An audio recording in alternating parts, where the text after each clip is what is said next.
C'est une retraite annuelle, donc comme chaque année au mois d'août, nous organisons notre retraite annuelle stratégique de l'Institut Gorée. Et la retraite annuelle d'abord a pour objectif premier de renforcer la cohésion, la collaboration et l'esprit d'équipe d'abord et travailler sur l'humain. Et ensuite, c'est recautionner l'organisation sous ses propres certitudes et pour pouvoir se projeter sur l'avenir, notamment de dire est-ce que analyser la pertinence de nos choix, analyser la pertinence de notre vision et par rapport à cette vision, quels sont les changements voulus et par rapport à ces changements voulus, comment y parvenir pour avoir un impact auprès des communautés, un impact aussi des institutions. Donc, l'autre point, c'est qu'en lien de cela, nous sommes dans fin 2025, nous serons dans un nouveau cycle. Le nouveau cycle, donc, il faut anticiper. Et anticiper, c'est travailler à l'élaboration d'un nouveau plan stratégique. Et c'est un nouveau plan stratégique pour la période 2025, 2029, voire 2030. Par rapport d'abord aux tendances, analyser les tendances globales et les tendances au niveau en Afrique, au niveau international. Par rapport à ces tendances-là, dire comment mieux positionner Gorée Institute.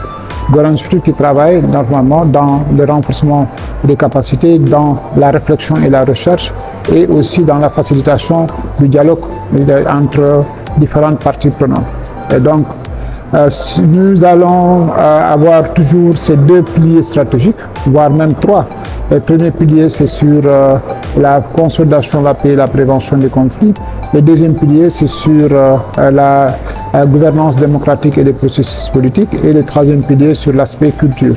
Mais, étant entendu qu'on a analysé les tendances globales avec des personnes aussi ressources qui étaient là, avec l'ensemble du staff, donc, nous avons pu dégager nos priorités stratégiques pour 2025-2028. Et donc, ce processus va continuer. Il va continuer en fait jusqu'au mois d'octobre pour pouvoir finaliser et aller dans le sens aussi de la mobilisation des ressources et aussi dans la mobilisation des partenaires. Partenaires en termes de collaboration, partenaires en termes aussi de partenaires financiers, mais partenaires aussi avec les bénéficiaires donc, qui constituent la raison d'être de notre organisation. L'autre point qui est important, c'est que Gorée Institute est une institution avant-gardiste et très critique en elle-même. Et c'est dans ce sens-là que nous avons fait le diagnostic en termes de structure, en termes de fonctionnement, en termes d'organisation, pour voir quels sont les gaps et comment les résorber. Résorber en termes de ressources humaines, résorber en termes de gestion de projet, résorber en termes de système de contrôle de procédure, résorber en termes de communication, de plaidoyer et autres. Et c'est toutes ces questions qu'on essaie d'intégrer dans une dynamique collective parce que c'est important. Et par rapport à cette dynamique collective, c'est de dire maintenant comment se propulser en avant donc pour avoir encore plus d'impact.